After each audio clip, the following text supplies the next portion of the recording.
sociale sui gesti che sembrano provenire da esseri infernali, con lo scopo esplicito di intimorire gli astanti. La celebrazione del Carnevale di Surpundos ha probabilmente origini successive a quelle dei riti e delle altre maschere tradizionali della Barbagia.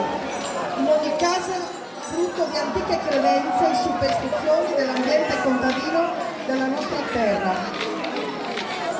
E il personaggio incarna un essere che è simbioso tra una creatura umana ed un animale, e in particolare un bovino, ma l'abbigliamento e i movimenti improvvisi del ghiacciale sembrano indicare gli esseri interni infernali, e le maschere paiono inscenare combattimenti di portata universale tra il bene e il male, che lottano contro un nemico invisibile agli occhi umani.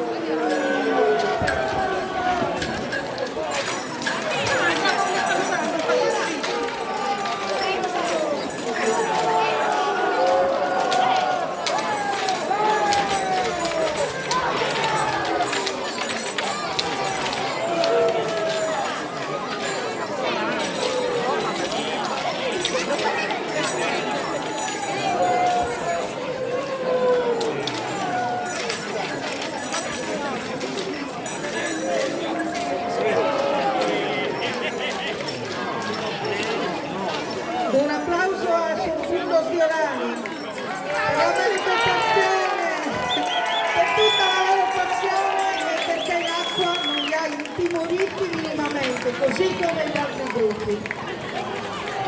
L'associazione di Surpundos ringrazia l'amministrazione comunale di Orani, le forze dell'ordine e i vigili urbani, la Croce Verde di